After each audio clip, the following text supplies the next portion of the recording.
से दूर रहिए तो अच्छा रहेगा। और यहाँ पर तैयारी की बात है तो मैं भी कुछ वर्ष पहले आप ही जैसे विद्यार्थी था और खुद की गाँव से ही सर हाई स्कूल से ही मैं 10th क्लास पास सर किया था। और सर आप भी चल जाएंगे सर। होंगे जो मध्यम वर्गीय परिवार से होंगे, कुछ गरीब बच्चे भी होंगे। वैसे ही मेरा परिवार बहुत ही गरीब था। मैट्रिक के बाद मैंने पढ़ाई छोड़ दी थी। लगभग 11 वर्ष तक मेरी पढ़ाई छूटी रही।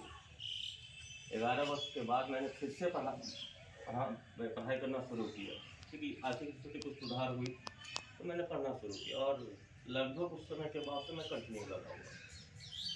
रही बात यूपीएससी की तैयारी की, तो पिछले जो कोरोना महामारी जो आई थी देश में, वो हमारे मतलब मेरे लिए खास तौर पर वरदान साबित थी। उसमें मैंने अपना तैयारी शुरू की। उससे पहले मैं तैयारी नहीं किया था।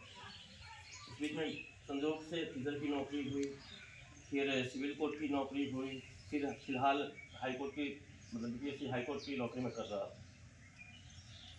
ये संजोग ही था, लेकिन तैयारी मेरी मूलतः कोरोना काल में ही हुआ था, क्योंकि उस समय हमारे ऑफिस भी लगभग बंद ही रहा करते थे। समय मिलता था और लिया करता था। जब फिर कोरोना पीरियड समाप्त हुई तो हमारी ऑफिस में लगभग समझ लीजिए 9 बजे से ड्यूटी टाइम और रात के 8 बज जाता ड्यूटी करते करते। इसी बीच में अपना खाना बनाना, खाना खाना, सुबह शाम समय का तो अभाव रहता ही था, लेकिन फिर भी उसमें मैं सुबह 2 घंटे का समय, शाम में 2 घंटे का समय जरूर निकालता था, जैसे भी। और ये नहीं कि आज मैं पढ़ा, कल फंक्शन में जाना है, परसों फंक्शन में जाना है, ऐसा नहीं करता। मैं फंक्शन भी अटेंड करता था, लेकिन फंक्शन अटेंड करता था तो उसके बाद में मैं 2 घंटा एक्स्ट्रा समय देता नहीं था, लेकिन प्रतिदिन देता था। मैं आप लोगों को सही कहूँगा, जाइए, खेलिए, कूदिए, पढ़िए, लिखिए, सब कुछ कीजिए, शादी विवाह सब अटेंड कीजिए, लेकिन पढ़ाई मत छोड़िए। आप किसी शादी अटेंड करने जा रहे हैं तो कोई ऐसे बच्चे होते हैं, जैसे कि मैं भी रहा हूँ कभी, तो शादी में जो 1 घंटे का काम है रात में रह गया शादी में, और उसकी शादी लगता है कि जैसे कि मेरे घर में शादी, तो रात भर वो काम नहीं करना। ठीक है, शादी हो रही है, फंक्शन हो गया, वहाँ जब जिस समय तक हमको काम था हमने काम किया, फंक्शन देखा, उसके बाद आ जाएंगे अपने घर। और समय मिले तो स्टडी पे फोकस करें। और आप लोग जो बुक पढ़ रहे हैं ओरिजिनल बुक से पढ़िए, और सारा क्वेश्चन आपका यूपीएससी हो, बीपीएससी हो, कोई भी एग्जाम के लिए आपको ओरिजिनल एनसीईआरटी हो, भारतीय भवन हो, बीटीबीसी हो, जो भी है, इन्हीं सब से सारे क्वेश्चन आते हैं। अब आप ओरिजिनल बुक पढ़े होंगे तो आपको आगे कहीं परेशानी नहीं होगी। कहीं आपको बीपीएससी की तैयारी के लिए कहीं ट्यूशन कोचिंग करने की आवश्यकता नहीं है।